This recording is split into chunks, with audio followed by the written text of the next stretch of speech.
আসসালামু আলাইকুম। তো আজকের ভিডিওতে জানাবো যে কোন মুরগি পালনে এখন হচ্ছে লাভ আর কোন মুরগি পালনে সবথেকে বেশি এখন লসের সম্মুখীন হবেন। তো আজকে মুরগির মেডিসিন নেওয়ার জন্য আমরা মুরগির মেডিসিন যে দোকানে পেয়েছে সেখানে আসছিলাম। তো আমরা যে দোকান থেকে মেডিসিন নিই সেই দোকান হচ্ছে বিভিন্ন পোলট্রির বাচ্চা এবং বিভিন্ন ধরনের হচ্ছে পাখিগুলো হচ্ছে সেল দিয়ে থাকে।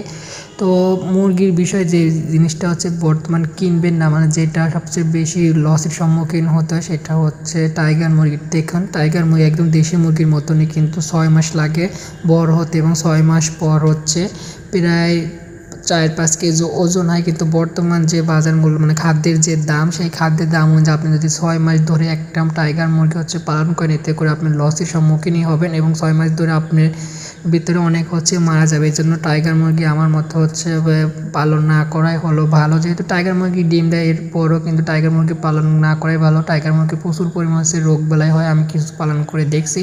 তো এখানে আরেকটি মুরগির বাসা ছিল, সেটা হচ্ছে কালার বাট। তো একটা জিনিস যে কালার বাট মুরগিগুলো কিন্তু সোনাই লেখা নেই, প্রায় 4-5 কেজি ওজন হয়, কিন্তু এটা হচ্ছে ব্রয়লারের মতন হচ্ছে খুব দ্রুত বড় হয়। এই জন্য আপনারা চাইলে কালার বাট মুরগিটা হচ্ছে পালন করতে পারেন। তো অবশ্যই কেউ হচ্ছে টাইগার মুরগি হচ্ছে পালন করবেন না। টাইগার মুরগি কিন্তু একটা লস প্রজেক্ট, মানে ওটা হচ্ছে অনেক দিন ধরে বড় হয় এবং হচ্ছে রিস্ক থেকে যায়, মানে খুবই হচ্ছে দ্রুত হচ্ছে অসুখ ধরে যায়। এর জন্য টাইগার মুরগি পালন